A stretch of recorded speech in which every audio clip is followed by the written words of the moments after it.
बिस्मिल्लाहिर्रहमानिर्रहीम। अस्सलाम वालेकुम डियर व्यूअर्स। आज के लाइव सेशन में मैं आप सबको खुशामदीद कहता हूँ। Today is 14 June 2022 and it is Tuesday. आज की अगर हम लोग मार्केट की बात करते हैं कि आज के दिन ओवरऑल जो है KC 100 इंडेक्स की जो है वो क्या पोजीशन रही है ख़ास तौर पर ये आज के दिन अगर हम लोग मार्केट की बात करते हैं तो मार्केट की आज के दिन क्लोजिंग हुई है 41,054 की। तकरीबन 174 पॉइंट मार्केट आज के दिन पॉजिटिव क्लोज हुई। वॉल्यूम्स की बात करते हैं तो तकरीबन 55.76 मिलियन शेयर का काम जो है वो आज के दिन देखा गया है। आज के दिन हाईज एंड लोज की बात करते हैं तो 41,115 आज मार्केट ने हाई लगाया और लो की बात करते हैं 40,657 का मार्केट ने लो लगाया ये।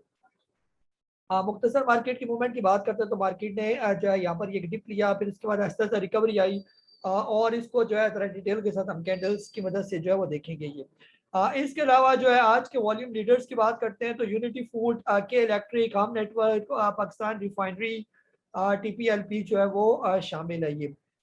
कुछ रिजल्ट्स को अगर हम देखें, रिजल्ट कोई खास जो है वो अपडेट होते हुए यहाँ पर नजर नहीं आ रही है। इंडेक्स का अगर हम लोग ओवरव्यू करते हैं कि आज के दिन इंडेक्स जो है हमें क्या दिखा रहा है ये।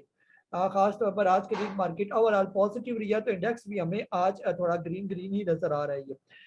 टोटल 100 कंपनीज में से KC 100 इंडेक्स की 57 कंपनीज आज पॉजिटिव क्लोज हुई, 30 कंपनी नेगेटिव क्लोज हुई और 13 कंपनीज जो है वो अनचेंज जो है वो रही आज के दिन।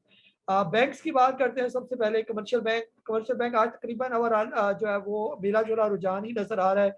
मिजान बैंक, MCB, UBL नेगेटिव रहा। इसके अलावा HBL, बैंक अल हबीब, बैंक अल-फलाह और दीगर बैंक जो है वो काफी पॉजिटिव रही है।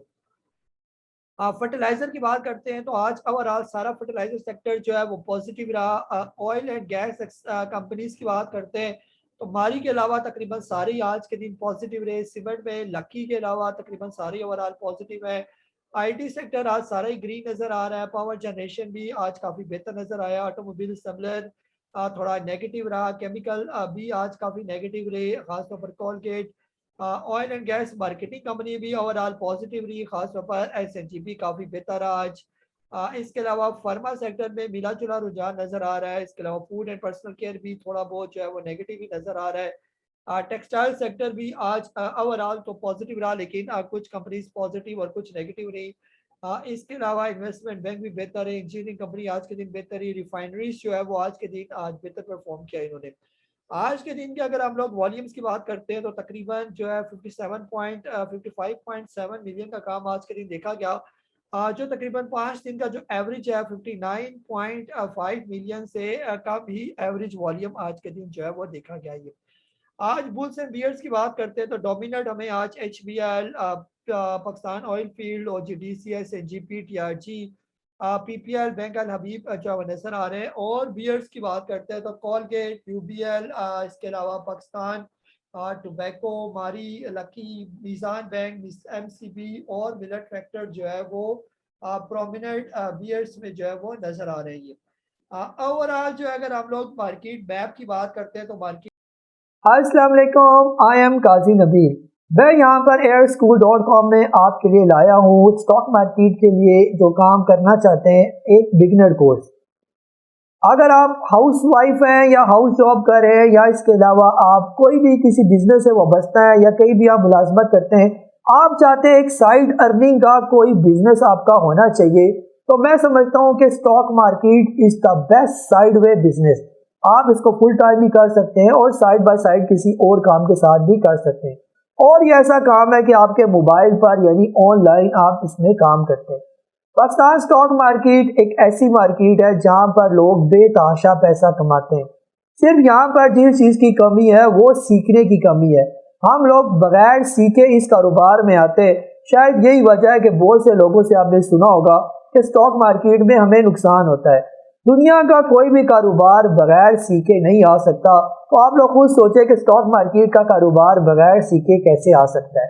अगर आप स्टॉक मार्केट में इंटरेस्टेड हैं, और आपको इंटरेस्टेड होना भी चाहिए क्योंकि ये एक ऐसा बिजनेस है जिससे आप बेतहाशा पैसा कमाते हैं और इस बिजनेस से आपका मुल्क पाकिस्तान भी तरक्की करता है।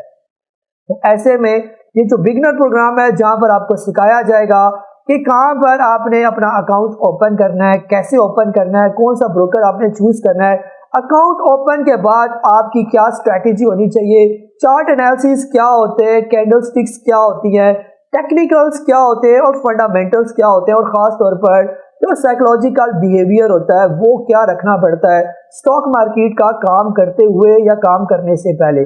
तो जितनी भी बेसिक चीज़ें ऑलमोस्ट वो सारी हमने कवर की हैं, और इसलिए आप देर ना करें और airschool.com में जो अभी हमने कोर्स लॉन्च किया है बेसिक कोर्स, उसको इनरोल करें और गेट रेडी हो जाए पैसे कमाने के लिए। आपका मैं मुंतज़िर रहूँगा। अस्सलाम से भी वालेकुम। काफी पिक्चर क्लियर होती है। आज के दिन जिन स्टॉक के अंदर अच्छा वॉल्यूम लगा, खासतौर पर हम नेटवर्क के अंदर WTL, TRG, PRL, सिनर्जी, इसके अलावा TPLP, WGL, SNGP, ये काफ़ी वो स्टॉक है जिनमें यूनिटी वगैरह ये थोड़े वॉल्यूम बेहतर लगे। बैंक ऑफ पंजाब हो गया, सिल्क हो गया, ये आज के दिन जो है अच्छी परसेंटेज के साथ जो है ऊपर भी गए, वॉल्यूम भी अच्छा लगा, जिसमें खासतौर पर PRL शामिल है। इसके अलावा जो है SNGP हमें नज़र आ रहा है, SNGC भी काफ़ी डोमिनेंट नज़र आ रहा है, आल्दो वॉल्यूम थोड़ा सा लो है, लेकिन परसेंटेज वाइज काफ़ी डोमिनेंट हमें नज़र आ रही है। दो स्टील जो है आज भी तकरीबन 5.97% के साथ ये भी ऊपर नज़र आ रहा है। ये यूनिटी हम नेटवर्क इनका वॉल्यूम तो अच्छा रहा सिल्क वगैरह का, लेकिन परसेंटेज वाइज जो है कोई खास इजाफा नहीं हुआ। TPLP जो है आज फिर दोबारा जो है इसने अच्छी पॉजिटिव की क्लोज की। आज के दिन वॉल्यूम भी इसके अंदर जो है वो अच्छा जो है वो देखने को नजर आया। ये भी हमारी तकरीबन इंजीनियरिंग कंपनी में ही आता है ये। इसके अलावा जो है अमरेली स्टील जो है काफ़ी टाइम से नीचे था, वॉल्यूम आल्दो लो है, लेकिन परसेंटेज वाइज ये भी हमें थोड़ा सा नजर आ रहा है, और ये भी काफ़ी यानी कि अच्छी कंपनीज में शामिल है जो काफ़ी नीचे आए हुए स्टॉक है ये। इसके अलावा जो है अगर हम लोग ओवरऑल पोर्टफोलियो इन्वेस्टमेंट की बात करते हैं तो आज के दिन ओवरऑल लोकल जो है ना वो सेलिंग में नजर आए।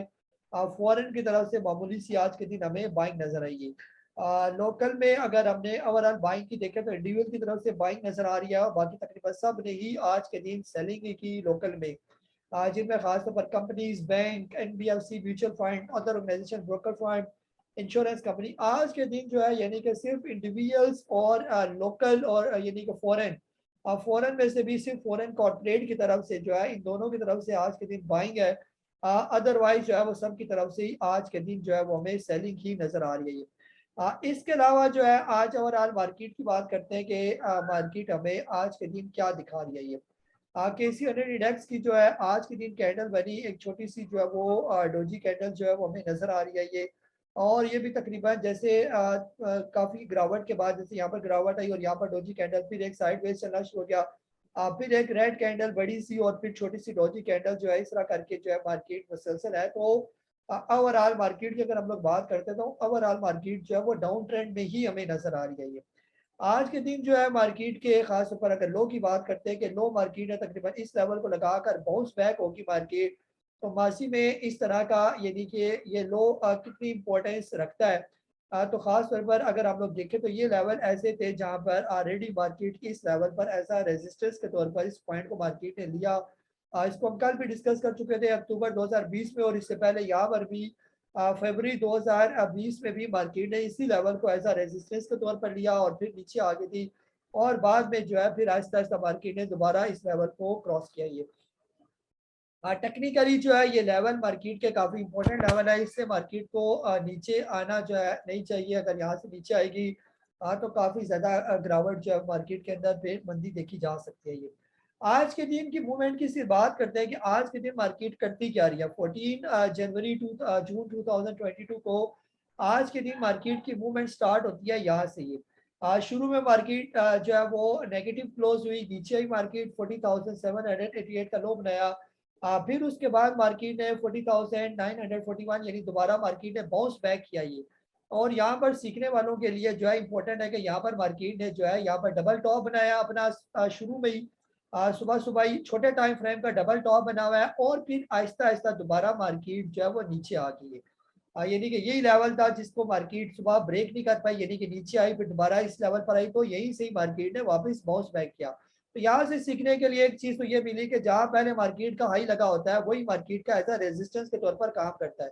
मार्केट नीचे आई और दोबारा वापस ऊपर आई, तो यही लेवल जहाँ से मार्केट ने अपना स्टार्ट लिया था यही एज अ रेजिस्टेंस के तौर पर लिया, और यहाँ पर जो है एक पैटर्न नजर आया जो है डबल टॉप का ये। और फिर मार्केट नीचे आएगी और इसके यानी कि डबल टॉप या डबल बॉटम जब भी बनते हैं इसकी खास खास निशानियां होती है। डबल टॉप की कंफर्मेशन कब होती है, जब स्टॉक जो है इसके बॉटम को जो है या कोई भी जो है स्टॉक हो या इंडेक्स हो इसके बॉटम को ब्रेक करेगी। तो आपने देखा कि आज के दिन मार्केट फिर यहाँ से नीचे आई और इसी लेवल को पहले थोड़ा सा मार्केट ने यहाँ पर ऐसा रेजिस्ट लिया, ये एज अ सपोर्ट लिया मार्केट ने, कुछ देर रुकी यहाँ पर मार्केट ये तकरीबन 10:36 से लेकर 10:47 तक 10-12 मिनट मार्केट कोशिश करती रही कि यहाँ पर कोई सपोर्ट मिल जाए और यहीं से बाउंस बैक हो जाए, लेकिन आखिरकार मार्केट ने यहाँ से नीचे आ गई है। जो ही मार्केट इस लेवल से नीचे आ गई तो यहाँ पर ये जो ऊपर का डबल टॉप है ये कंफर्म हो जाता है और मार्केट फिर नीचे आई। कितने पॉइंट नीचे आई अंदाजन यानी टेक्निकली जितने पॉइंट इसके बीच में आपको नजर आ रहे हैं तकरीबन इतने ही पॉइंट मार्केट को फिर नीचे आना इसका बनता ही है। जैसे हम देखें यहाँ पर कितने पॉइंट वैसे मोटे मोटे हिसाब लगाएं तो 40,000 जो है 947 पर मार्केट नीचे आई और यहाँ पर आगे 40,709 तकरीबन 150 के करीब पॉइंट ये बनते हैं। तो 150 पॉइंट मजीद मार्केट यहाँ पर नीचे आ गई 40,655। अगर आप इन दोनों पॉइंट को कैलकुलेट करेंगे तो ऑलमोस्ट 19-20 का फर्क ही आपको नजर आएगा ये। फिर ये डबल टॉप के पॉइंट लूज करने के बाद फिर मार्केट के अंदर यहाँ पर आहिस्ता आहिस्ता जो है रिकवरी आई। रिकवरी आने के बाद यही जो पॉइंट था जहां पर एक सपोर्ट मार्केट को मिलनी चाहिए थी वही पॉइंट ने मार्केट के लिए रेजिस्टेंस का काम किया। जैसे मैं पहले भी यहाँ पर अर्ज कर चुका हूँ कि यहाँ पर भी इस पॉइंट ने यानी यहाँ पर एज सपोर्ट के तौर पर उम्मीद की जाती थी कि कोई पॉइंट आएंगे कुछ पैसे आएंगे और यहाँ से मार्केट को सपोर्ट मिलेगी। 10 मिनट मार्केट देखती रही लेकिन कोई सपोर्ट नहीं मिली तो मार्केट नीचे आई। तो यहाँ पर भी जब मार्केट ऊपर आई तो यहाँ पर भी एक्सपेक्ट किया जा रहा था कि ऐसा रेजिस्टेंस आएगी। तो यहाँ पर थोड़ी बहुत रेजिस्टेंस आई, मार्केट ऊपर आई लेकिन फिर नीचे ब्रेक होगी इस लेवल को मार्केट जो है वो थोड़ा सा सेंटीमेंट के तौर पर क्रॉस नहीं कर पा रही थी, क्रॉस क्या वापस नीचे आ गई। तो ये भी टाइम है तकरीबन 11:50 और यहाँ पर टाइम है 12:09 तकरीबन 15 1 मिनट जो है 15-20 मिनट मार्केट यहाँ पर जो है वो आंख मचोली करती थी और फिर आखिरकार अच्छी बाइंग यहाँ पर देखने को मिली। जैसे यहाँ नीचे एक अच्छा वॉल्यूम देखने को नजर आ रही है तो इस वॉल्यूम के साथ मार्केट ने अपना ये छोटा सा सपोर्ट को यानी रेजिस्टेंस को ब्रेक किया और ऊपर निकल गई है। और फिर उसके बाद आहिस्ता आहिस्ता जब मार्केट ऊपर गई तो ये वाला जो डबल ऊपर टॉप बनाया हुआ था इसको भी मार्केट ने जो है यहाँ से एक छोटा सा ब्रेकआउट दिया ये, क्योंकि पहले एक डबल टॉप बन चुका था और उसकी पूरी एक फॉर्मेशन हो चुकी थी, उसकी पूरी करेक्शन भी हो चुकी थी। तो यहाँ पर जो है इस पॉइंट को मार्केट ने ऐसा जो है रेजिस्टेंस के तौर पर लिया यानी इस पूरे पिछले पॉइंट को मार्केट ने इज्जत दी और यहाँ पर काफी टाइम यहाँ पर मार्केट मूव करती रही। तकरीबन जो है 12:33 से लेकर 13:54 यानी तकरीबन 1.5 घंटा जो है मार्केट इसी लेवल पर रही और फिर आखिरकार मार्केट इस लेवल से बाहर आ गई है। यानी कि फिर ये डबल जो टॉप बना था ये चीज खत्म हो चुकी है, मार्केट यहाँ से बाहर आ गई और ऑलमोस्ट इससे ऊपर ऊपर ही मार्केट ने जो क्लोजिंग दिया है तो ये भी एक अच्छा साइन है कि कल के दिन जो एक्सपेक्टेड ट्रेंड है वो मार्केट का पॉजिटिव होगा। खास तौर पर मार्केट 41,110 से ऊपर ऊपर ही कल के दिन मार्केट की ओपनिंग जो है वो नजर आएगी।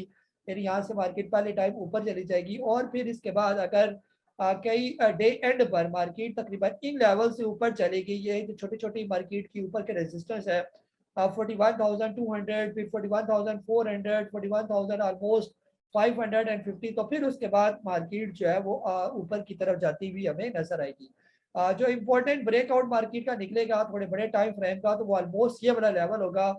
जिस टाइम मार्केट 42,069 से ऊपर ऊपर ट्रेड करना शुरू हो जाएगी तो काफी हद तक हम समझेंगे कि मार्केट काफी सेफ हो चुकी है ये। फिलहाल छोटे टाइम फ्रेम के की अगर हम लोग बात करें तो उसके बिल्कुल बॉटम में मार्केट मौजूद है।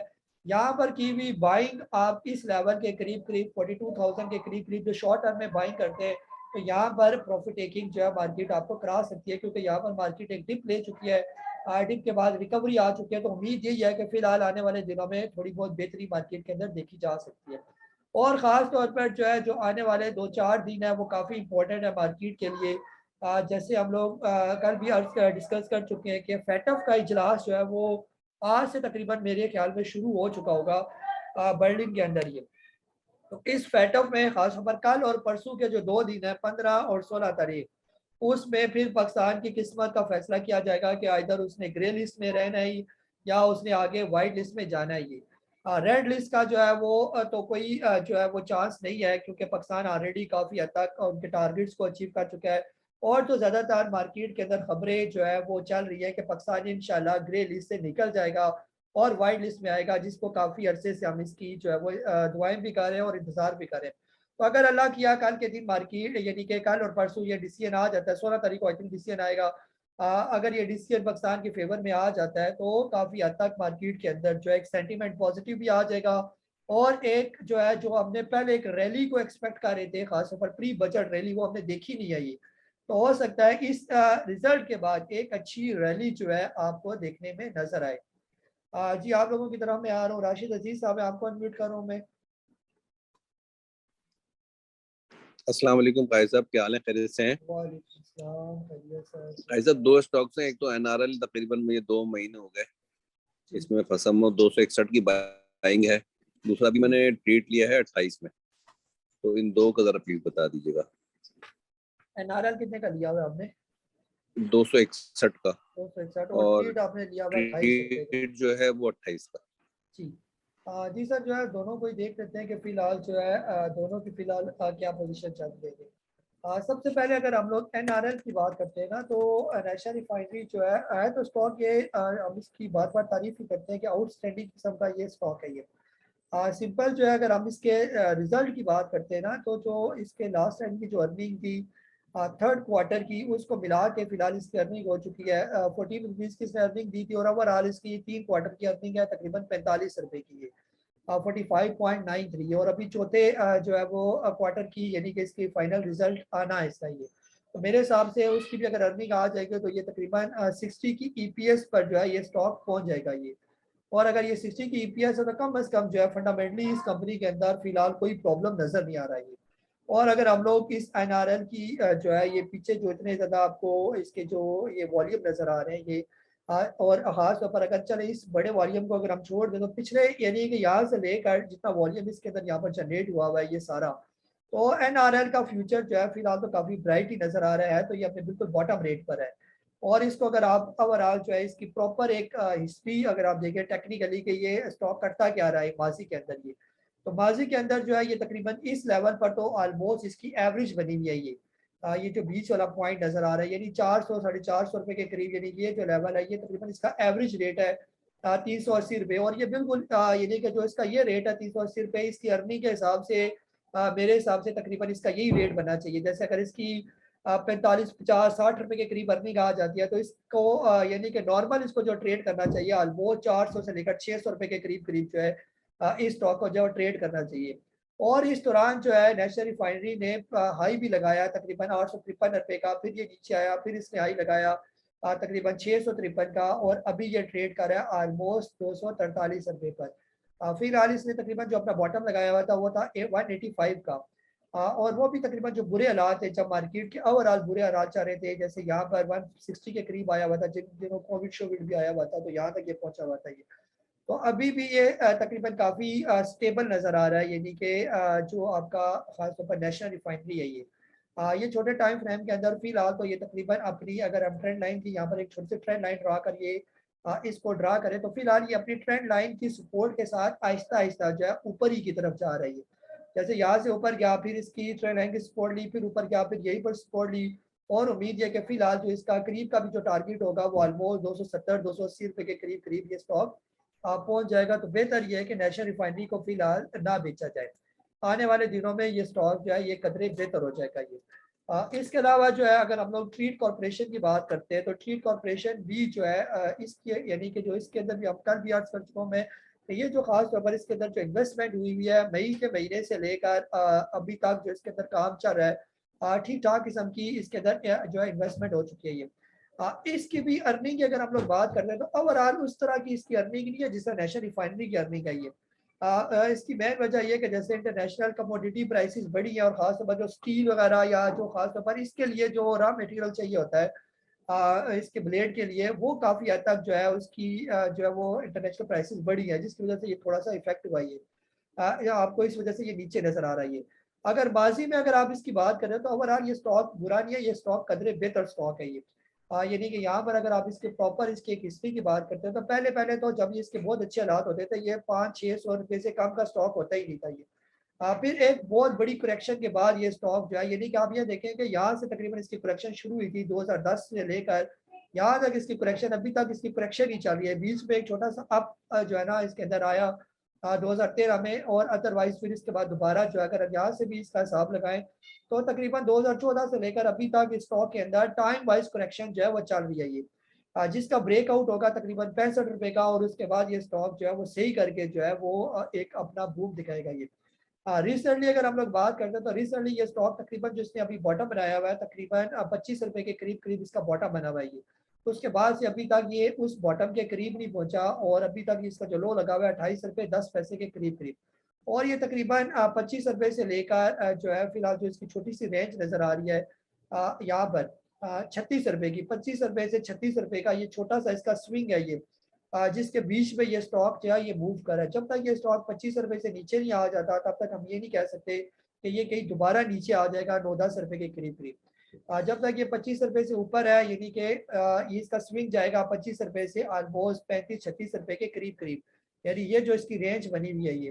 तो अभी 25 और 36 के ये बिल्कुल दरमियान में ही है तकरीबन, ना बहुत नीचे है ना बहुत ऊपर है ये। तो बेहतर ये है कि यहाँ पर अगर आप इसको लेना चाहते हैं और तो यहाँ पर इसको और भी लिया जा सकता है। यहाँ हमने तकरीबन 28 का लिया हुआ है, अभी भी ये 28 रुपए पर ही ये स्टॉक घूम रहे हैं। और अगर एक आध कोई अच्छी रैली, जैसे बार बार बात करें, अगर कोई रैली आ जाती है जैसे फेटअप का अच्छा रिजल्ट आ जाता है, तो एक आध रैली अगर चली तो ये दोबारा 36 रुपए से 40 रुपए के बीच बीच में ये पहुंच जाएगा ये, यानी अपने स्विंग के पीक पर पहुंच जाएगा। तो इसका स्विंग का पीक है 36 रुपए से लेकर तकरीबन 38-40 रुपए तक ये। फिर अगर ये 40 ब्रेक करता है तो फिर ये अपने बड़े ब्रेकआउट की तरफ जो है 64 की तरफ जो है ये जाना शुरू हो जाएगा ये। तो जब तक ये 25 रुपए से ऊपर ऊपर है तब तक बेहतर ये कि इसको होल्ड ही किया जाए। जी नासिर तुफैल साहब, आपको अनम्यूट कर रहा हूँ मैं। अस्सलाम वालेकुम काजी साहब, कैसे हैं आप? ठीक ठाक? वालेकुम सलाम, खैरियत सर, ठीक ठाक। काजी साहब, ये जो पाकिस्तान रिफाइनरी ना, इसके बारे में ज़रा कमेंट कर दें, क्योंकि ये इसकी जो हिस्ट्री है जो ज़्यादा से ज़्यादा 28-27 तक जाता है, लेकिन इसके अभी जो प्लान है मेजर एक्सपेंशन के, यानी कि डबल कैपेसिटी कर लेगा अपनी ना, 5000 से डबल बैरल जो है जो भी है वो कर लेगा। और दूसरा सऊदीया ने भी शायद एक शायद इंटेंट दिया है कि इसको एक्सपेंशन के लिए कुछ करके कुछ ऐसा है। तो आप जरा इस पर बताइएगा पाकिस्तान रिफाइनरी के आगे क्या फ्यूचर है। दूसरा ये कि आपने जो मार्केट है ना, अभी तो रेंज बाउंड चल रही है, बस वो जो आगे न्यूज़ आपने सही कहा कि फेटफ की जो आएगी ग्रे लिस्ट अगर निकल गई तो उसका इम्पैक्ट अच्छा होगा। लेकिन एक आईएमएफ ने ज़रा थोड़ा सा मसला किया हुआ है कि वो still not happy with the budget. उसने वो कह रहा है कि 0.2 मिलियन के जो पर मंथ जिनकी सैलरी है ना, उस पर रिलीव हमने कहा था, आपने बाकी सब पे भी दे दिया। तो इस पे ज़रा थोड़ा सा इशू है, जो कि ये लोग गवर्नमेंट 15 बाद रिविजिट करेंगे तो कुछ करेंगे। और दूसरा ये कि सब्सिडी अभी 27-28 रुपये बाकी है पेट्रोल की, अगर ये जब कर लेंगे तो फिर जाके आईएमएफ का ये सारा क्लियर होगा, जिससे फिर इम्पैक्ट दूसरे भी सऊदी से भी आएगी और कतर वगैरह से। तो ये तरह जी सर, जो है ना पाकिस्तान रिफाइनरी की अगर हम लोग बात करते हैं ना तो फिर बाकी भी हम उसको देख लेते हैं। फिलहाल पाकिस्तान रिफाइनरी की ओवरऑल जो है वो क्या खबर चल रही है ये। पाकिस्तान रिफाइनरी जो है टेक्निकली इसके अंदर कोई प्रॉब्लम नहीं है फिलहाल। इसका भी अगर हम लोग नॉर्मल रेट बात करें ना, यानी जो इसका नॉर्मल रेट होना चाहिए पाकिस्तान रिफाइनरी का, वो तकरीबन जो है ये यानी दरमियान वाली वैल्यू आपको निकालनी पड़ेगी। ये तकरीबन 28-30 रुपये वाला ये फिलहाल इसकी यानी कि औकात है, यानी ये स्टॉक। पहले पहले ये स्टॉक बड़ा ऊपर होता था, लेकिन उसकी वजह ये थी ना कि उस वक्त इसने कभी राइट शेयर नहीं दिए थे। अब यहाँ पर इसने राइट शेयर दिया 800%।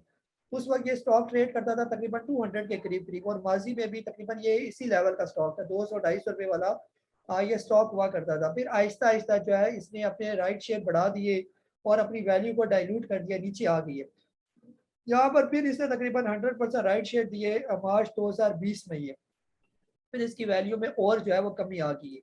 अभी मेरे हिसाब से जो इसका नॉर्मल रेट है, यानी कि जो इसकी फाइनेंशियल बुक्स के हिसाब से जो इसका रेट होना चाहिए वो तकरीबन 28-30 रुपये इसका रेट होना चाहिए, यानी 25 रुपये से लेकर 30 रुपये के दरमियान दरमियान, बस ये इसकी रेंज चाहिए। हाँ, अगर कोई आने वाले दिनों में पाकिस्तान रिफाइनरी के अंदर कोई ज़्यादा इन्वेस्टमेंट आ जाती है, कोई और आउटस्टैंडिंग प्रोग्राम इसके आ जाते हैं, कोई एक्सपेंशन आ जाती है, कोई पैसा इसके अंदर इंजेक्ट करता है ये, तो डेफिनेटली फिर उसके बाद जो है इस पर फर्क पड़ेगा ये, यानी कि फिर इसकी वैल्यू में जो है वो इजाफा हो जाएगा ये। अगर आज ये कंपनी जो है वो 100 अरब की है, और अगर आने वाले दिनों में ये जो है वो 500 अरब की हो जाती है, तो डेफिनेटली कोई अगर इधर ही बात है पैसा डालेगा तो ये उस तक पहुंचेगी ना। और फिर इसकी आउटपुट भी बढ़ जाएगी, तो उसके बाद यानी कि वो कंपनी फिर 28 रुपए वाली नहीं रहेगी ये।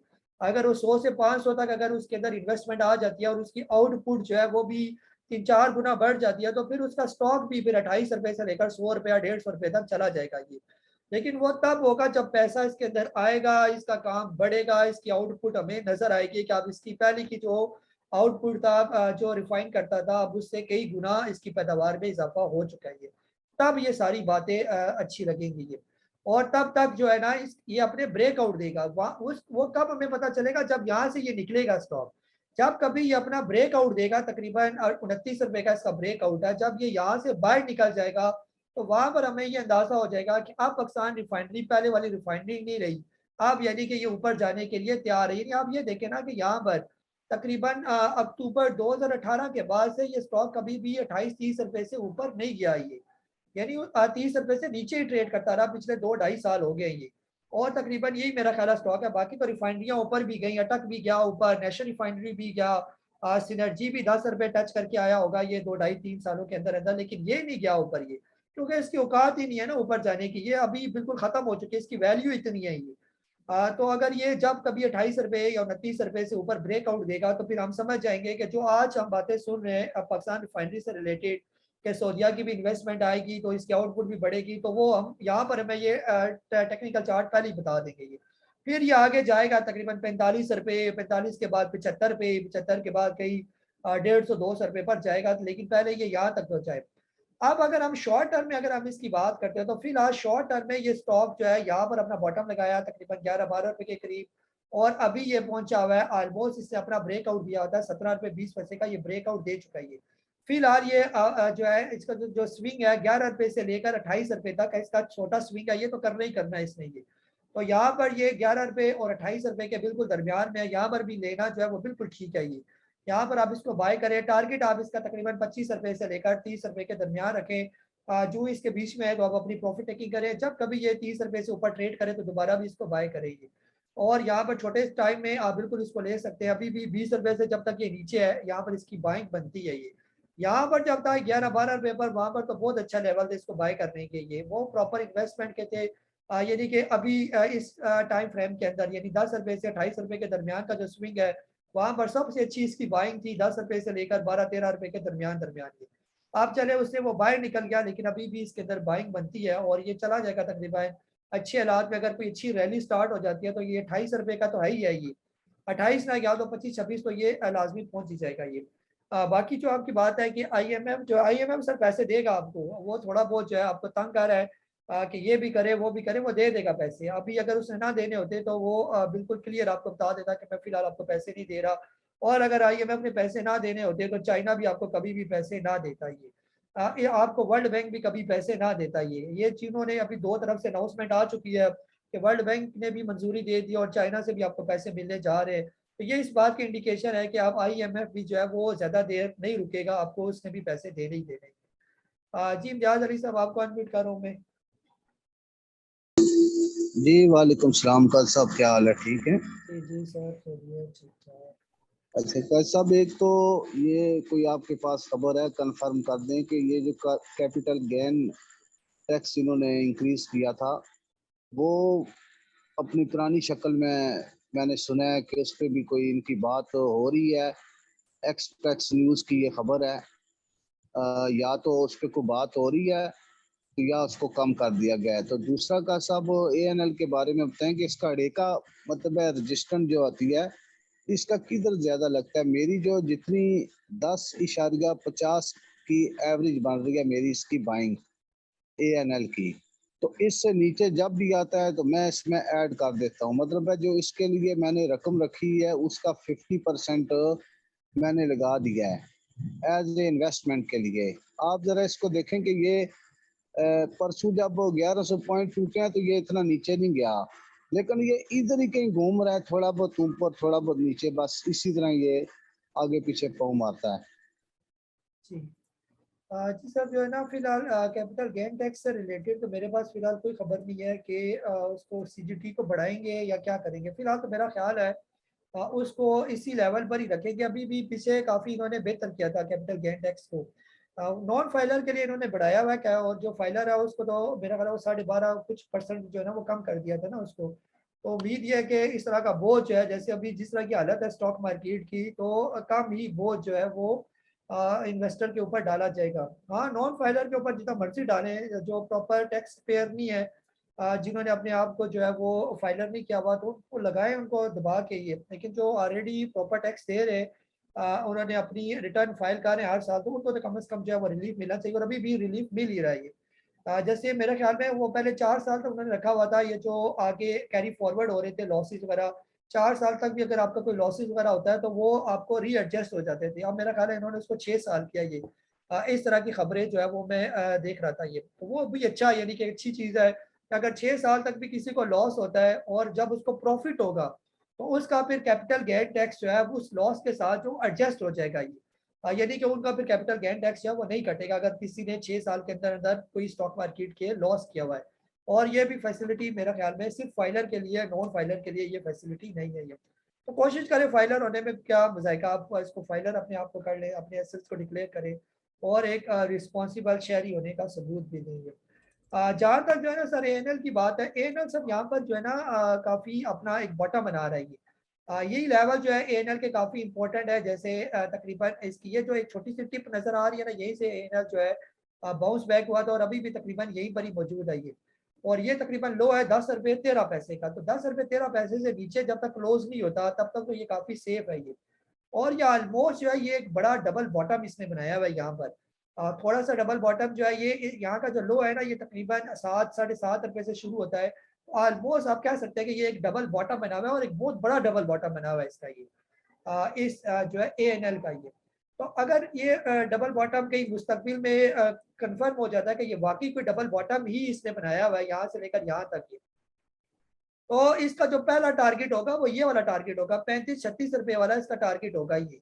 यहाँ तक ये पहुंचेगा यहाँ पर। फिर इसके बाद अगर ये कहीं इधर से भी ऊपर निकल गया, यानी 38-39 रुपए का ब्रेकआउट दे दिया, तो फिर तो ये कंफर्म डबल बॉटम बना होगा ये। तो फिर 10 रुपए से लेकर 39 रुपए के दरमियान जितने भी पैसे आपको नजर आ रहे हैं, इतने पैसे और ऊपर आप कैलकुलेट कर लें इसके अंदर ये। और फिर ऐसे ये जाएगा, जो है इसको पर लगेंगे। पहले माजी में ये होता था तकरीबन 97 रुपीज का ये। और इसके अलावा ये जो है 40 रुपए पर भी ट्रेड करता रहा, ये 31 रुपए पर। अभी रिसेंटली हमने इसको यहाँ पर भी देखा 37-38 का भी ये हाई लगा कर जो है ये नीचे आया ये। तो अगर ये यानी कि ये वाला इस हाई तक पहुंच चुका है, तो जब भी कहीं रैली स्टार्ट हुई कोई इसकी, तो ये यहाँ तक भी जाने में जो है प्रॉब्लम नहीं होगी, यहाँ पर भी ये निकल जाएगा इसका नाइन। फिलहाल तो ये काफी अपने बॉटम रेट पर मौजूद है। 10 रुपए कोई महंगा स्टॉक नहीं है, तो कम से कम भी जो इसका टारगेट है फिलहाल 14-15 रुपए, तो इसकी नॉर्मल रेंज है ये। 14-15 के बाद आगे आगे इसके लेवल आते जाएंगे 19-20 का, फिर 19-20 के बाद 35-36 रुपए के करीब जो है ये स्टॉक पहुंच जाएगा। तो अगर आपने 10 रुपए का लिया हुआ है या नीचे जाता तो आप ऐड कर लेते हैं, तो बहुत अच्छा काम करते हैं ये। और ये वाले जो इसके रेट आपको नजर आ रहे हैं ना, ये 7-8 रुपए वाले, ये वो रेट है जब मार्केट क्रैश हो गई थी हमारी कोविड के दिनों में ये। तो उस तरह के तो हालात फिलहाल कोई नहीं है और ना फिलहाल नजर आ रहे हैं, और अल्लाह नहीं करे उस तरह के कोई हालात हमारे मुल्क के अंदर आएंगे। अभी वैसे आने वाले जो है ना कुछ खबरें हम सुन रहे हैं कि कुछ कोरोना दोबारा जो है वो बढ़ता जा रहा है। अभी इस्लामाबाद की खबरें थी, लेकिन आप ये भी देखें ना कि जैसे अभी हज भी तो आने वाला है, आने वाले दिनों में हज की भी तैयारियां चल रही हैं और लोग अप्लाई कर लिया है। अब आहिस्ता आहिस्ता सफरे राह हज के लिए जा रहे हैं। तो हज जब जब करीब आता जाएगा तो एक दफ़ा फिर ये जो एंटी जो लॉबी है मुसलमानों की, उनको फिर पेट में मरोड़े पड़ेंगे कि ये मुसलमान क्यों हज के लिए इकट्ठे होते हैं। तो फिर ये कोरोना बढ़ाएंगे और इस तरह की खबरें मार्केट में चलाएंगे। बस अल्लाह ही रहम करे फिर ये। तो इंशाल्लाह बेहतर होगा ये। जी मोहम्मद नईम साहब, आपको अनम्यूट कर रहा हूँ मैं।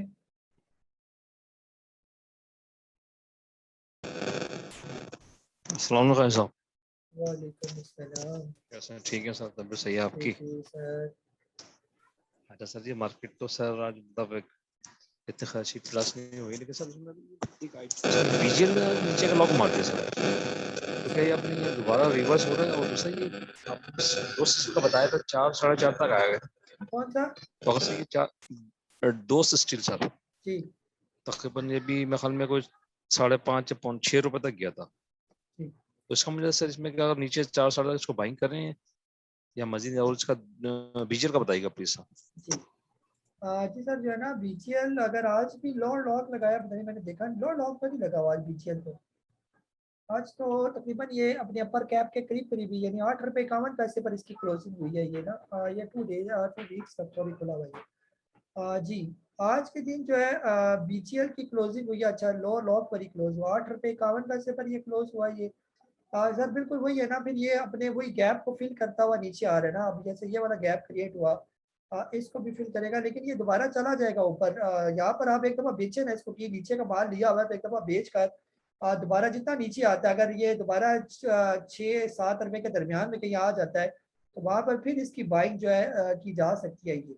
आज तो इंतहाई लो वॉल्यूम के साथ जो है ना ये नीचे आया, और ये जैसे नीचे आया उम्मीद है कि दोबारा ये भी ये जो गैप क्रिएट हो गया तो ये भी कहीं ना कहीं फिल होगा मुस्तकबिल में जा करिए। तो अभी फिलहाल हो सकता है कि थोड़ी सी करेक्शन का रहा हो, जो इसकी खबर आनी थी वो आ चुकी हो। लेकिन जिस तरह इसका वॉल्यूम पिछले कोई 4-5 ये क्रिएट हुआ है जून के महीने से, या कम जून से वॉल्यूम का क्रिएट हुआ है, तो ये वॉल्यूम इसको ऊपर लेके जाएगा। लेकिन वक्ती यहाँ पर ये थोड़ी बहुत जो है वो करेक्शन हो सकता है इसके मूड में हो। लेकिन अगर ये फिर दोबारा कहीं नीचे के रेट पर आ जाता है तो ये स्टॉक बुरा नहीं है। अगर ये दोबारा कहीं 6-7 या इवन के यहाँ से ये चला था 5.5 रुपए से ये, तो अगर ये दोबारा आ जाता है तो दोबारा इसको यहाँ पर बाई किया जाएगी, तो ये ठीक है, फिर निकल जाएगा ये। जी हामिद महमूद साहब कराची से आपको अनम्यूट कर रहा हूँ मैं। जी गाय साहब अस्सलाम वालेकुम रहमतुल्लाह। वालेकुम अस्सलाम। मेरे 2-3 सवाल थे, बीजीएल का भी मैंने पूछना था। भाई ने पूछ लिया कि मैं ये पूछना चाह रहा हूँ, देखिए इसने 2 अपर लॉक्स लगाए और फिर 2 लोअर लॉक्स लगा दिए, तो कहीं ये तो नहीं है ट्रैपिंग वगैरह का मामला तो नहीं था इसमें? क्योंकि जब ये अपर जा रहा था मैं 9 रुपीज 23 का ले लिया, आज वो बस मैं लगाते लगाते जो है ना देर हो गई तो वो नीचे चला गया, स्टॉप लॉस मैंने लगाना था। तो 12, तो अब मैं क्या इसको लॉस में बेच दूं या इंतजार करता रहूं कि ये मतलब वापस आ जाएगा? बहुत ज्यादा नहीं लिए हुए। तो दूसरा मुझे एसएनजीपी का पूछना था, उसको आज अपर लॉक लगा है, तो जब अपर लॉक लग गया था तो मैंने 1 पैसा कम करके स्टॉप लॉस लगा दिया। मैं कहा नीचे जाए तो मैं प्रॉफिट टेकिंग कर लूं, तो क्या वो मैंने सही किया? तो कल मैं भी ऐसे ही करूं या उसको जाने दूं? मुझे तकरीबन 44,000 का मुझे प्रॉफिट हो रहा है उसमें, तो मैं कहा ये जो है ना इसको पकड़ो, ना जाने दो। जी क्या कहेंगे आप? जी सर बिल्कुल जो है ना कुछ ना कुछ प्रॉफिट टेकिंग करनी चाहिए ना, साथ साथ आप उसकी करें प्रॉफिट टेकिंग 50% या 60% प्रॉफिट टेकिंग करें, बाकी कुछ रहने दें, सारा ना बेचें। 50% 60% जो प्रॉफिट टेकिंग है वो तो करें। अगर इस दौरान नीचे आ जाता है तो दोबारा भी आप उसको बाय कर सकते हैं ना। इसको ऐसे जीपी को अगर हम लोग देखें तो ऐसे जीपी जो है ओवरऑल खबरें सर इसकी अच्छी हैं ये। आज जो है ना इसने यहाँ का ये जो खास तौर पर ये छोटा सा अपना एक ब्रेकआउट भी दिया 31 रुपये और 99 पैसे का ये, और अगर कल के दिन जो है ये क्लोजिंग दे देता है तकरीबन 32.5 रुपये से ऊपर ऊपर, तो इसका नेक्स्ट टारगेट जो है ये ऊपर का बनेगा ऑलमोस्ट 37-38 रुपये। यानी पहले तो ये वाले लेवल होंगे थोड़े से, यहाँ पर ये अड़ेगा ये 34-35 रुपये के करीब करीब। यहाँ पर ये काफी टाइम से जो है ना ये मौजूद रहा, तो इंशाल्लाह यूं ये लेवल क्रॉस हो जाएंगे 35 रुपये वाले, फिर इसका टारगेट जो है वो 38-40 रुपये वाला हो जाएगा ये। और ये भी तकरीबन जो है ये अपनी ट्रेंड लाइन के साथ, अगर यहाँ पर मैं देखूँ तो ये ट्रेंड लाइन के साथ ही जो है ये आहिस्ता आहिस्ता जा रहा है ऊपर ये। जैसे यहाँ पर ऊपर गया, फिर ट्रेंड लाइन को टच किया, फिर ऊपर गया, फिर ट्रेंड लाइन, यानी एक बड़ी खूबसूरती के साथ ये ऊपर जा रहा है। अब जब तक ये अपनी ट्रेंड लाइन को ब्रेक करके नीचे नहीं आ जाता तब तक तो ये जाता जाएगा ऊपर ये। और ऐसे जीपी में पहले भी अर्ज कर चुका हूँ, ऐसे जीपी बहुत अच्छा स्टॉक है ये। अगर आप इसके सिर्फ रिजल्ट की बात करें ना तो रिजल्ट इसके बड़े जबरदस्त किस्म के इसके रिजल्ट है ये। यहाँ पर ये दोबारा इसको खोलता हूँ मैं। रिजल्ट जो है इसके लास्ट टाइम भी हमने इसको यानी कि बात की थी कि ऐसे जीपी का जो रिजल्ट आया हुआ था तकरीबन 14-15 रुपए की, तो इसकी मोटी मोटी अर्निंग थी। अभी ये इसके रिजल्ट लोड नहीं हो रही है, तो बहरहाल स्टॉक बेहतर है। वक्ती आप यहाँ पर कोई स्टॉप लॉस लगा के अपनी प्रॉफिट टेकिंग थोड़ी बहुत कर सकते हैं तो करें उसको। यानी कि सुबह पहले टाइम तो प्रॉफिट टेकिंग ना करें ना, जैसे अगर कल के दिन दोबारा ही अपना एक अपर कैप ना लेता है ये, और खास तौर पर ये कल के दिन जो है 34 रुपए से ऊपर ट्रेड करना शुरू हो जाता है, तो फिर यहाँ कहीं आप अपना एक स्टॉप लॉस रख लें तकरीबन 32 रुपए 90 पैसे के करीब करीब अपना एक स्टॉप लॉस रखें। अगर यहाँ तक नहीं आता तो ठीक है, पड़ा रहने दें, जो भी ऊपर जा रहा है इसके साथ अपनी एंजॉय भी कर सकते हैं ये। इसके अलावा जो है डीएसएल का भी उन्होंने पूछा था जो है ना पीछे दो स्टील का। दो स्टील सर फिलहाल काफी बेहतर जा रहा है, देखिए देखिए दो स्टील की जबरदस्त शेप बना के ये ऊपर जा रही है। अभी रिसेंटली तो इसने बनाया हुआ डबल टॉप, ये इसको पहले क्रॉस कर रहे थे तकरीबन 5 रुपये 70 पैसे से ऊपर ऊपर। अगर ये यहाँ से ऊपर क्रॉस कर जाता है तो फिर तो दोबारा इसको लिया जा सकता है ये। और अगर इस दौरान ये नीचे कहीं आ जाए 4-4.5 रुपए के करीब करीब, तो यहाँ पर दो स्टील काफी अट्रैक्टिव है, यहाँ पर लिया जा सकता है ये।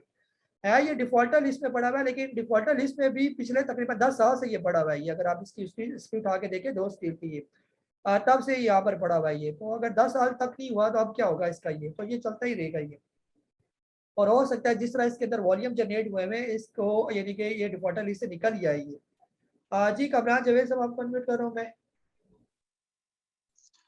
अस्सलाम वालेकुम काजी साहब, कैसे हैं आप? ठीक हैं, खैरियत? वालेकुम अस्सलाम। SNGP का ही पूछना था, वो जो बुजुर्ग हैं उन्होंने पूछ लिया तो ठीक है। बस उसमें मैं फर्दर ऐड करना चाह रहा था, नो प्रॉब्लम। वो मैंने दिया था आपकी रिकमेंडेशन पे लास्ट वीक 30 पॉइंट समथिंग में, तो आज तो मौका मिला नहीं है, लेकिन चलें आपने बता दिया उसमें। Thank ji you. सर, अभी आज जैसे बेहतर हो गई है ना मार्केट, कल जैसे इन्होंने मार्केट गिराई और आज फिर बेहतर कर दी, तो अगर थोड़ी सी मार्केट बेहतर रहती है तो ऐसे जीपी आहिस्ता आहिस्ता चलता रहेगा ये ऊपर। अर्निंग में इसकी कोई प्रॉब्लम नहीं, अगर कोई 4 पैसे इसको मिल गया ऐसे जीपी को जो देने वाले हैं जिनका यानी कि ड्यू है, तो फिर ये और भी अच्छा खासा बेहतर हो जाएगा ये। इसका नॉर्मल रेट 45-50 रुपए वाला ये स्टॉक है ये। तो अगर आप थोड़ा सब्र कर सकते हैं, हौसला रख सकते हैं, पड़ा रहने दें, इसमें क्या परेशानी है। ये जितना अर्सा आप लॉस वाले स्टॉक में तो रख ही रखते हैं ना, कि जी स्टॉक में मुझे लॉस हो रहा है, 5-5-3-3 साल से वो स्टॉक पड़े रहते हैं, जब तक प्रॉफिट में नहीं जाते।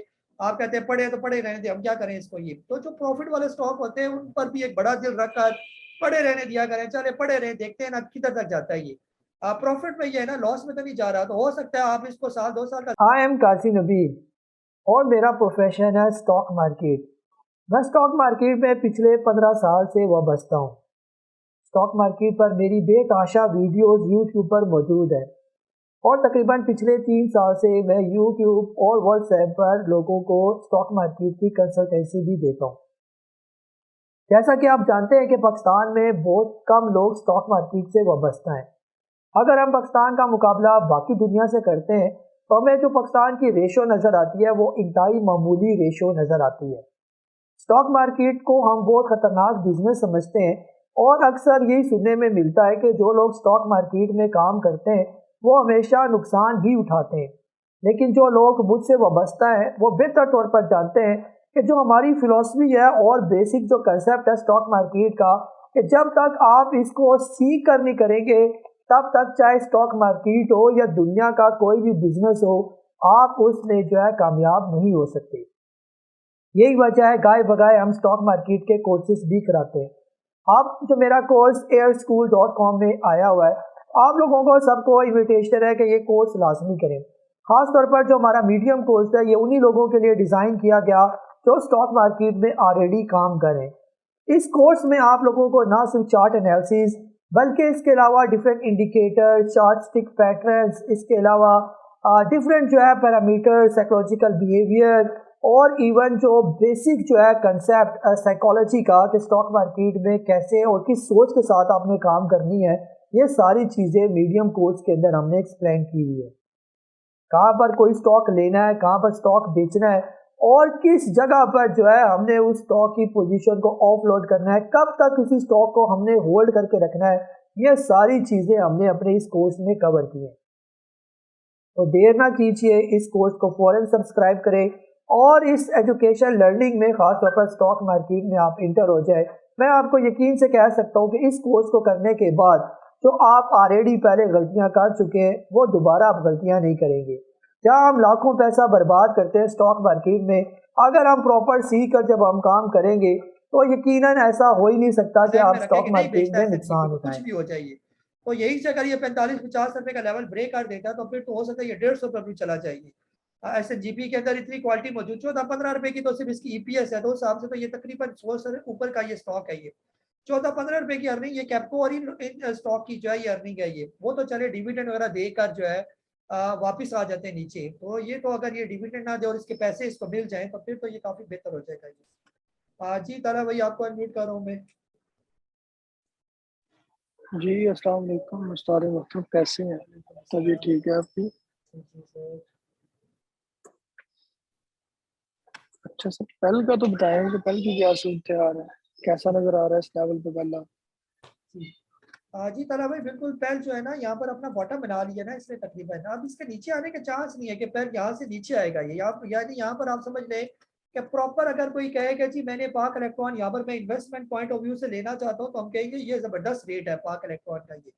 ये बिल्कुल बॉटम रेट है पाक इलेक्ट्रॉन का। अगर आप इसके अंदर पैसा डाल के फिर रखना पड़ता है ना, असल में वही है कि थोड़ा सा रखना पड़ता है। ये प्रॉपर ये इन्वेस्टमेंट वाला रेट है, ये ट्रेडिंग वाला स्टॉक नहीं है यहाँ पर। ये तो इसका जो नॉर्मल रेट है वो 38-40 रुपए इसकी प्रॉफिट टेकिंग लेवल होगी। ये जो यहाँ पर इसको एक्यूमुलेट करेंगे, यानी 15 रुपए, 16 रुपए, और कहीं 14 रुपए पर आ जाता है तो और भी ज्यादा अच्छा रेट हो जाएगा। 14 रुपए 74 पैसे का वैसे लो लगा हुआ है इसका। ये तो ये लेवल पाक इलेक्ट्रॉन की अगर आपने इसका देखना हो कि कंपनी काम कैसा करती है, तो किसी भी इलेक्ट्रॉनिक शॉप में चले जाएं, फैसलाबाद में ही चले जाएं, यहाँ पर पिंडी इस्लामाबाद में तो बेताशा जो इलेक्ट्रॉनिक्स की मार्केटें हैं, पाक इलेक्ट्रॉन की प्रोडक्ट्स बिक रही है। ये तो ना सिर्फ यहाँ पर बिकती हैं, ये बाहर भी बिकती है इनकी प्रोडक्ट्स वगैरह। ये तो इनका सबकी तरह इनका फ्यूचर ही फ्यूचर है पाकिस्तान के अंदर। ये और ये दो कंपनी है, अगर ये बाहर की इंपोर्ट को बंद कर देते हैं इलेक्ट्रॉनिक्स की, जो दूसरी कंपनीज हैं, तो आपकी लोकल कंपनी है ये पाक इलेक्ट्रॉन और वेव्स, इन्होंने तो चलना ही चलना है। ये जी जुबैर साहब आपको अनम्यूट कर रहा हूँ मैं।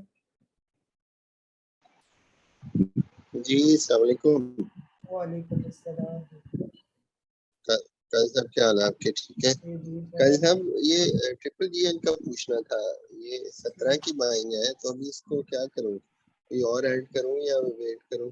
कोई और कोई अच्छे स्टॉक में WTL भी बाइंग की हुई है, वो है तकरीबन 2.5 की एवरेज पड़ी है, उसमें डालूं? और जी सर, ट्रिपल जीएल जो है ना ये आपके सामने अभी खोल लेते हैं ना। फिलहाल ये तकरीबन अपनी बॉटम रेट पर है ना ट्रिपल जीएल। ये ट्रिपल जीएल है यहाँ पर जो ये जो राइट शेड दिए थे ना 140% जनवरी 2021 में, बस ये उसी की उसको मार पड़ी है, और इससे पहले भी ये तकरीबन 100% डिविडेंड दे चुका है। ट्रिपल जीएल के अंदर मुझे कोई खास जो है वो फ्यूचर नजर नहीं आता कि ये कोई बहुत आला पाई वाला जो है वो स्टॉक है। ये बेहतर ये है कि ट्रिपल जीएल से जो है ना वो जान छुड़ा ली जाए तो वो ज्यादा बेहतर है। ये इसकी जगह कोई और ले लें स्टॉक, यानी कि जो इस रेंज का हो। जैसे ANL है, ANL काफी बेहतर अट्रैक्टिव है इस रेट पर, वो फिर भी काफी चांस है कि दोबारा 17-18 पर तेजी के साथ ANL चला जाएगा। ये तो ट्रिपल जीएल उस तरह मुझे काफी स्लो नजर आ रहा है। या इस इन दिनों कोई BGL दोबारा 5 रुपए से नीचे आ जाता है तो ट्रिपल जीएल का पैसा BGL के अंदर डाल दे तो वो फिर भी काफी अट्रैक्टिव है कि आपका लॉस जो है वो कवर हो सकता है। ये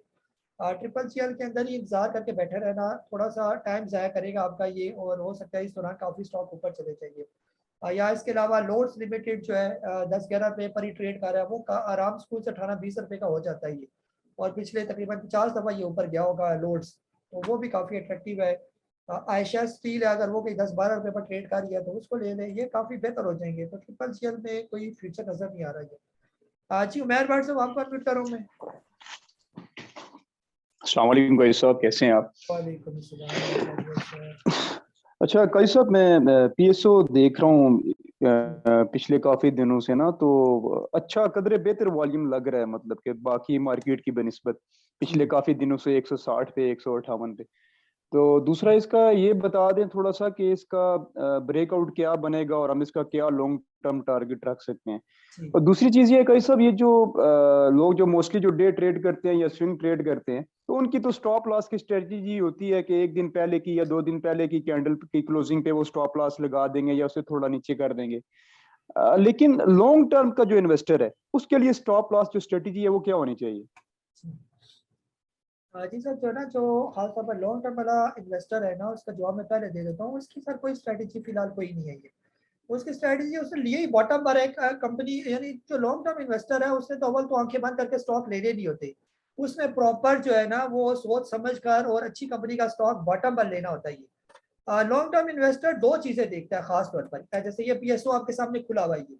लॉन्ग टर्म इन्वेस्टर ये देखेगा कि एक तो उस कंपनी की अर्निंग कैसी है। ये जैसे PSO की अर्निंग आई है, थर्ड क्वार्टर की अर्निंग तक ये पहुंचा हुआ है, ऑलमोस्ट 147 तक ये पहुंच चुका है। ये क्वार्टरली अर्निंग 79 की इसने दी थी, और 3 क्वार्टर का रिजल्ट 147, अभी चौथे क्वार्टर का रिजल्ट इसका रहता है। ये अगर ये चौथे क्वार्टर की अर्निंग जैसे ये पहले दे रहा है 79 रुपीज की अभी भी आ जाती है, तो ये तो 200 रुपए की तो अर्निंग है इसकी मोटी मोटी। ये और हम जो मोटा मोटा हिसाब लगाते हैं 200 अर्निंग का मतलब ये है कि ये स्टॉक 2000 रुपए का होना चाहिए ये मुस्तकबिल में, और ये ट्रेड कर रहा है 162 में। तो अर्निंग के हिसाब से, अपनी फंडामेंटल के हिसाब से ये कंपनी बिल्कुल ओके है। एक जो इन्वेस्टर है वो फंडामेंटली देखता है कि कंपनी बिल्कुल ओके है। ये दूसरे नंबर पर वो ये देखता है कि स्टॉक कहाँ पर ट्रेड कर रहा है, ये अभी स्टॉक अपने बॉटम रेट पर है या कहाँ पर है। ये तो स्टॉक का जो बॉटम रेट था, जब बहुत ज्यादा इसके अंदर करेक्शन वगैरह आई हुई थी, वो तकरीबन थी 100-110 रुपए के करीब ये स्टॉक आया हुआ था। ये और खासतौर पर जो असल बॉटम लगे हुए थे वो कोविड के दिनों में लगे हुए थे स्टॉक के, वही बॉटम है। ये 110 रुपए तक ये स्टॉक आया हुआ था ये। तो थोड़ा सा जो है वो टेक्निकली ये स्टॉक उस हिसाब से थोड़ा सा ये ऊपर है ये। लेकिन अभी जो रिसेंट जो अरसा चल रहा है उसके हिसाब से, यानी कि ये तो चले कोविड की वजह से मार्केट गिरी और नीचे आ गया था, और उससे पहले भी जो अच्छी खासी हुकूमत चेंज हुई और इसकी वजह से ये पूरी मार्केट हमारी क्रैश करके नीचे आ गई थी। 2017 की बात कर रहा हूँ मैं, उसमें तो पूरी मार्केट पर ही झाड़ू फिरा हुआ था ना, तो उस वक्त भी ये 100 रुपए पर आ गया था ये। अब वो वाले हालात नहीं, अब हालात काफी बेहतर है।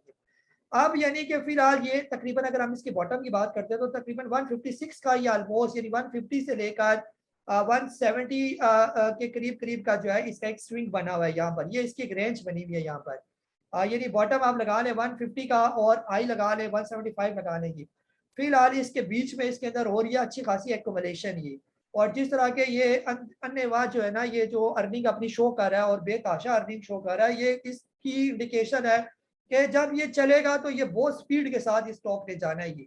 और खास तौर पर जब ये तकरीबन 175 का ब्रेकआउट दे देगा तो फिर तो ये, यानी कि जैसे मैंने बताया जिस हिसाब से ये अर्निंग दे रहा है 200 रुपए की ईपीएस दे रहा है, मेरा निकाल के कोई और स्टॉक नेस्ले तक भी मेरा निकाल के वो 200 रुपए की अर्निंग दे रहा होगा ये। अगर आप मोटा मोटा नेस्ले की अर्निंग की बात करते हैं जो इतनी जो है वो सुपर कंपनी है जो काफी अच्छे खासे रेट पर भी पहुंची हुई है, अगर ये यहाँ पर इसका स्टॉक खुल जाता है ये, तो नेस्ले की अर्निंग है ये देख लें, क्वार्टरली अर्निंग इसने दी है 98 रुपीज की फर्स्ट क्वार्टर की, तकरीबन इसकी 98 की अर्निंग है और उसकी 79 रुपीज की अर्निंग है, तो ज्यादा फर्क नहीं है, बहुत ज्यादा 15-20 रुपए का फर्क है ये। और ये स्टॉक है 5,775 रुपए का ये स्टॉक है ये। तो 5,775 रुपए वाला स्टॉक और वो अर्निंग दे रहा है, यानी कि पीएसओ जो अभी तकरीबन जो है मौजूद है 160-62 रुपए के करीब, और वो नेस्ले जैसी अर्निंग दे रहा है ये, इस तरह के रिजल्ट दे रहा है ये। तो आप ये अंदाजा लगा लें कि इसका क्या बनेगा ये पीएसओ का। फिर अगर पीएसओ में पैसा आ जाता है, कैश फ्लो नहीं है बस, और तो कुछ मसला नहीं है, कैश फ्लो आ जाएगा, सारी बात है ये हुकूमत के पास पैसे आएंगे, हुकूमत को पैसे देने पड़ेंगे, पीएसओ के अंदर डाले पड़ेंगे पैसे दोबारा, तो वो आ जाएंगे, ये हुकूमत की अपनी कंपनी है ये। तो इसी तरह की 2-4 मोटी मोटी कंपनियों को इन्होंने उठाना है आने वाले दिनों में, और फिर इसके बाद इंडेक्स चलता जाएगा और ये भले भले करते जाएंगे, देखें जी मार्केट कहाँ पर हमने पहुंचा दी। तो पीएसओ का तो फ्यूचर तो मुझे बहुत कोई दबंग सा नजर आ रहा है कि ये बहुत ऊपर जाएगा इसका स्टॉक ये, आज नहीं तो कल इसने शूट मारना शुरू कर देना है ये। तो बेहतर ये अगर आप पीएसओ के अंदर इंटरेस्टेड है, प्रॉपर इन्वेस्टमेंट वाला जहन रखें और इसको 2-4 साल के लिए ना छेड़ें पीएसओ को ये, और फिर कमाएं इसके अंदर से पैसे ये। जी मालिक बिलाल साहब आपको अनम्यूट कर रहा हूँ मैं। अस्सलाम वालेकुम सर। वालेकुम अस्सलाम। तो सर बीजीएल के बारे में क्वेश्चन है कि बीजीएल में मैंने एंट्री की थी, उसका एक छोटा सा ब्रेकआउट था 9 रुपये समथिंग के ऊपर, 9 रुपये समथिंग के ऊपर था। तो उसके बाद ये था कि इसको लोअर लाख लगा और आज फिर इसको लोअर लाख लगा हुआ है। तो अब इसको अगर टेक्निकल एनालिसिस करके दिखाएं तो क्या ये गैप को फिल कर रहा है या ये वाकई करेक्शन के लिए अभी नीचे आ रहा है, क्योंकि कल इसका काफ़ी इम्पोर्टेंट है कि इसने आज का भी जो गैप था अब वो तो क्लियर करके ये नीचे आ गया 8.51 रुपये पे। तो आप क्या एक्सपेक्ट कर रहे हैं कि कल ये रिकवर करेगा या? जी सर इसको देख लेते हैं ना। फिलहाल सर मैं ये 2 लॉक लगा चुका है नीचे के ना। तो बीजीएल में आप ये भी देखें ना कि बीजीएल ने चलना यहाँ से शुरू किया था, ये 5 रुपए और तकरीबन 55 पैसे के करीब इसने चलना शुरू किया था, यहाँ से 5 रुपए 70 पैसे। 5 रुपए 70 पैसे के बाद जो है बीजीएल ने जो अपने हाई लगाई है, तो वो हाई आप देखें ना, अभी ये 11 रुपए से तकरीबन ये हाई लगाकर 10 रुपए 94 पैसे का हाई लगाकर ये नीचे आया। 5 रुपए 70 पैसे और 10 रुपए 94 पैसे के अगर बीच में आप इसकी चेक करें जो परसेंटेज जो इजाफा हुआ वो तकरीबन 90%, 80-90% ये इजाफा हुआ इसके अंदर। 80-90% इजाफे के बाद तो करेक्शन बनती है ना, कम से कम जो है 20-25-30% की करेक्शन तो बनती है इसकी ये।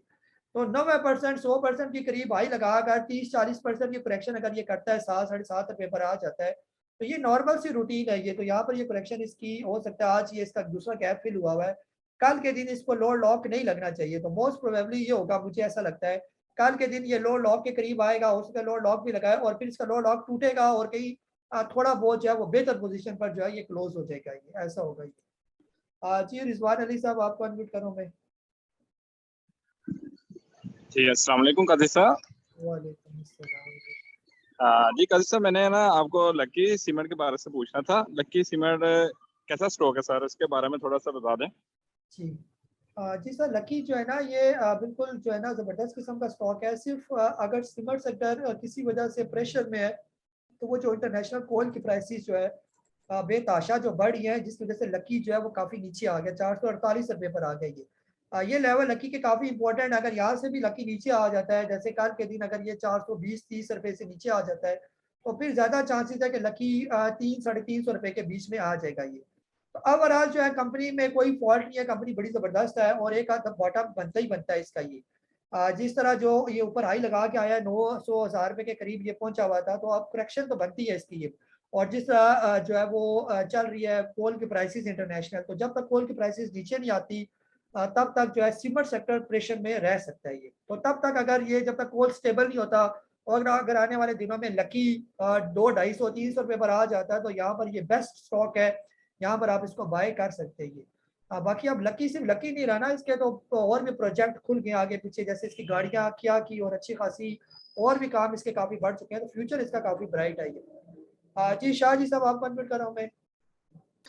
जी अस्सलाम वालेकुम काजी साहब, क्या हाल चाल है, खैरियत से हैं? वालेकुम अस्सलाम, खैरियत से। अच्छा काजी साहब, एक तो सिटी फार्मा के हवाले से पूछना था, क्योंकि अभी पिछले बजट में कुछ बेनिफिशियरी रहा है ये ड्यू टू सम जो भी इसका रॉ मटेरियल था, तो मैंने कुछ उठाए थे भी, ये कुछ गंदी मार्केट में भी ये 32.5 से नीचे नहीं आया।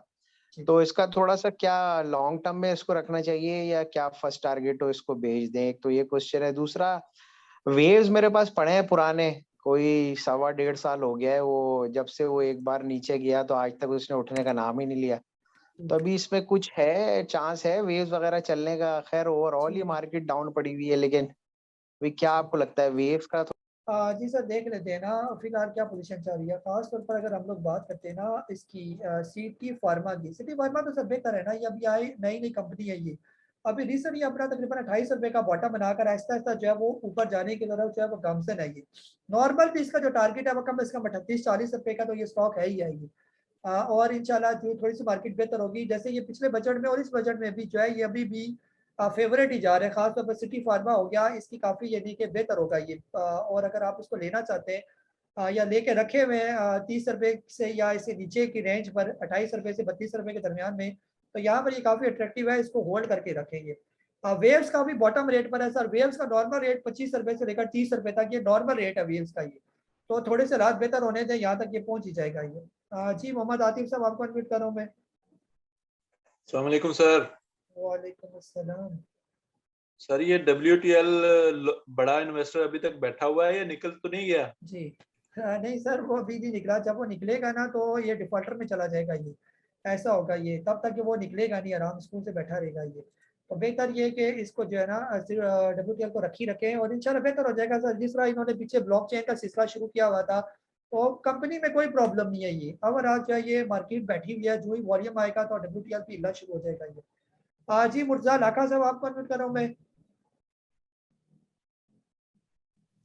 जी अस्सलाम वालेकुम साहब। वालेकुम अस्सलाम। मुझे कैपको और EPCL के बारे में पता करना था। लेना चाह रहे हैं सर आप या बेचना चाह रहे हैं, क्या करना चाह रहे हैं? मैंने लिया हुआ है ये कैपको 2730 का जी। और EPCL लिया है 84 का। जी सर, जो है ना इसको भी हम लोग देख लेते हैं। मजीद हैंड रेस ना करें कोई भी ना, क्योंकि टाइम काफ़ी शॉर्ट है। और कल भी जो है असल में 9 बजे लाइट हमारी जाती है ना, तो मेरा ये जो वाईफाई लगा हुआ है ये फिर रीस्टार्ट करता है। बाज़ औक़ात ये कनेक्ट हो जाता है और बाज़ औक़ात कनेक्ट में थोड़ा प्रॉब्लम करता है, तब तक ये जूम सेशन फिर एक्सपायर हो जाता है ये। सर इसको अगर हम लोग देखें ना, कैपको तो आपने बहुत अच्छे रेट पर लिया हुआ है ना, ये बिल्कुल बॉटम रेट है कैपको का ये। अगर आपने इसको 25 रुपये से लेकर कहीं 28-30 रुपये के बीच में कहीं लिया हुआ है, तो ये बिल्कुल ज़बरदस्त रेट पर आपने लिया हुआ है। नॉर्मल भी जो इसका जो टारगेट है कैपको का वो 35 रुपये से 40-45 रुपये का जो है इसका नॉर्मल टारगेट बनेगा ये। कैपको के अंदर कोई प्रॉब्लम नहीं, अगर आप और लेना चाहते हो तो और भी यहाँ पर इसको एक्युमुलेट करके रखें ये। जहाँ तक EPCL की बात है ना, तो EPCL थोड़ा सा जो है वो ऑलरेडी काफ़ी हाई पर ये पहुंचा हुआ है ये। है तो ये मुसलसल अपने ऊपर ट्रेंड पर ही है, लेकिन अब आहिस्ता आहिस्ता जो है ये यहाँ पर अब लड़खड़ा गया ये। अब जब तक EPCL कम से कम 90 से ऊपर नहीं जाता, तब तक हम ये नहीं कह सकते कि EPCL मजीद ऊपर जाएगा। हो सकता है यही से ये थोड़ी करेक्शन ले और इस रेंज पर आ जाए, जहाँ पर ये पहले भी काफ़ी अरसे तक इस रेंज में घूमता रहा ये 60-65-70 रुपये के दरमियान ये। अगर आप चाहते हैं प्रॉपर यानी डिविडेंड भी आपको मिले और आपका कैपिटल भी गेन हो, तो आप EPCL का पैसा भी जो है बेशक कैपको के अंदर डाल दें या हब्को के अंदर डाल लेंगे, तो वो काफ़ी बेहतर आप रह जाएंगे। एक तो वो जो EPCL से आपको मिलना है उसे 4 गुना ज़्यादा ही मिलेगा यहाँ पर। जी चैट बॉक्स की तरफ मैं आ रहा हूँ और चैट बॉक्स से क्वेश्चन जो है कोशिश करता हूँ जल्दी जल्दी जो है वो लाइट ऑफ होने से पहले ले लिए जाएंगे। जी सबसे पहले चैट बॉक्स के अंदर जो सवाल मुझे नज़र आ रहा है जी अच्छे खासे सवाल ही है ये। जी सबसे ऊपर है जी इमरान खान साहब कह रहे हैं किसी भी शेयर को मजीद ऐड कैसे करते हैं चार्ट में एनालाइज करके बता देंगे। जी सर चार्ट पे कैसे आपको बताऊँ, ये जैसे फॉर एग्जांपल ये स्टॉक है EPCL अगर आपने कहीं यहाँ पर लिया हुआ था 8 रुपए का, फिर आप ये देखें कि यहाँ पर आया, ये यहाँ पर ये जिग जैग करता रहा तो यहाँ पर 38 रुपए पर मजीद ऐड किया, फिर यहाँ का ब्रेकआउट निकला तो यहाँ पर ये थोड़ा सा जिग जैग करता रहा 58 पर पहुंचा तो यहाँ पर मजीद ऐड किया, फिर यहाँ पर पहुंचा 88 रुपए पर। अब जब तक 88 रुपए से ऊपर नहीं जाता, जिसने 8 रुपए का लिया है वो 88 रुपए से ऊपर फिलहाल ऐड ना करे, जब तक 88 से ऊपर जाएगा तो फिर इसके अंदर मजीद ऐड करना बनता है। तो हर जहाँ जहाँ पर ये रुकता जाता है स्टॉक करेक्शन लेता है वहां पर ऐड करना बनता है। जी इसके अलावा जो है आदिल साहब कह रहे हैं कि आई अबाउट 100% के इलेक्ट्रिक आपने 2 रुपए 90 पैसे का लिया हुआ है तो यहाँ पर सर ओल्ड ले रहे हैं के इलेक्ट्रिक को ना 2-2.5 रुपए के करीब ये। इसके अलावा ट्रीट को कह रहे हैं can we buy 100% park electron, बिल्कुल सर 100% ले सकते हैं, ये बिल्कुल बॉटम रेट पर मौजूद है, इनमें कोई परेशानी नहीं है। मलिक शबा साहब कह रहे हैं कि कमेंट अबाउट गेटअप 49 का लिया हुआ सर, यहाँ पर अभी 36-37 रुपए पर गेटअप ट्रेड कर रहा है, बेहतर ये कि यहाँ पर ओल्ड ले लेंगे। ये एवरेज भी आपकी अच्छी हो जाएगी और ये तकरीबन गेटअप का बॉटम रेट है। ये पार्क इलेक्ट्रॉन 27 का लिया हुआ आपने तो यहाँ पर भी ओल्ड अगर पैसे हैं तो ले ले, अगर नहीं है पैसे तो इनको होल्ड ही करके रखेंगे। जी WTL का पूछा काजी साहब ने कि 1 रुपए पर जा सकता है। सर देखें अगर बहुत ज़्यादा मार्केट क्रैश हुई तो 1 रुपए पर जा सकता है, अदरवाइज 1.43 काफ़ी स्ट्रॉन्ग लेवल है इसका। ये तला जवेद साहब कह रहे हैं WTL for long term investment sir बिल्कुल बॉटम रेट पर है तो इसको भी लिया जा सकता है, इसके अंदर भी प्रॉब्लम नहीं है। ये उमर फारूक साहब कह रहे हैं कि एवियन में टोटल इन्वेस्टमेंट करना कैसे है। एवियन सर अगर 40 रुपए से नीचे आ जाए फिर तो सारा पैसा इसके अंदर डाल लेंगे ना, फिलहाल ये थोड़ा सा ऊपर है मेरे हिसाब से, ये तो यहाँ पर थोड़ा पैसा सारा ना डालें इसके अंदर। ये राशिद साहब कह रहे हैं शायद राशिद साहब के yesterday you told to stop loss 8.90 BCL but it did not solve tomorrow. Sir अभी फिलहाल थोड़ा सब्र कर दिया, 2 गैप ये फिल कर चुका है, कल हो सकता है ये यहाँ से थोड़ा सा रिवर्स करेंगे। कमरान साहब कह रहे हैं कि FFC can buy now. FFC sir जो है देखें कहाँ पर ये फिलहाल ट्रेड कर रहा है। FFC का जो रेट है मेरे सामने जो आ रहा है 108 रुपए का है, तो यहाँ पर लॉन्ग टर्म इन्वेस्टमेंट के लिए ये स्टॉक बिल्कुल सही है। ये अगर लॉन्ग टर्म डिविडेंड के लिए लेना चाहते हैं, कैपिटल गेन इसमें नहीं मिलेगा आपको, सिर्फ आपको डिविडेंड इसमें बेताशा मिलता रहेगा। ये उसके लिए ये रेट ठीक है, 100 रुपए से लेकर 110 रुपए के दरमियान इसको ले लेंगे। नईम साहब कह रहे हैं अटक रिफाइनरी नीचे कितना आ सकता है। सर अगर अटक रिफाइनरी यहाँ से टूटे तो तकरीबन 120-130 रुपए तक जो है ये आ सकता है, अदरवाइज फिलहाल तो ये काफ़ी जो है वो स्ट्रॉन्ग नजर आता है अटक रिफाइनरी। कम से कम जो है ये तकरीबन 135-36 रुपए से ऊपर काफ़ी स्ट्रॉन्ग है। ये तकरीबन सारी जो चैट बॉक्स से सवाल है मोटे मोटे जवाब दे दिए। कल आप लोगों के सवाल रहे कहते जिसकी वजह से माजरत। जी 1-2 हैंड रेस हैं वो ले लेता हूँ क्योंकि टाइम है 1-8 मिनट का, अगर इस दौरान ऑफ हो गया तो फिर मुकद्दर नसीब। जी मोहम्मद आरिफ साहब आपको अनम्यूट कर रहा हूँ मैं।